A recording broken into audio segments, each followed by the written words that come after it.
Sampurasun. Pendak deui sareng Teh Ela dina pangajaran basa Sunda. Tah, poe ieu teh urang rek babarengan diajar maca. Yuk urang maca babarengan sareng Teteh.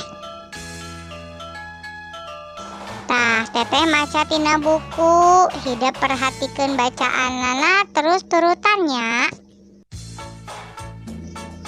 Ulin babarengan. Di sabudeureun urang loba pisan kaulinan. Kaulinan anu bisa diulinkeun di buruan imah atawa di lapangan. Lamun urang ulin jeung babaturan teh kudu akur teu meunang pasea.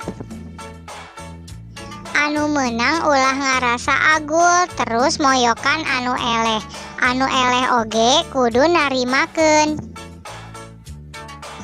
Urang oge teu meunang ngabeda-bedakeun babaturan.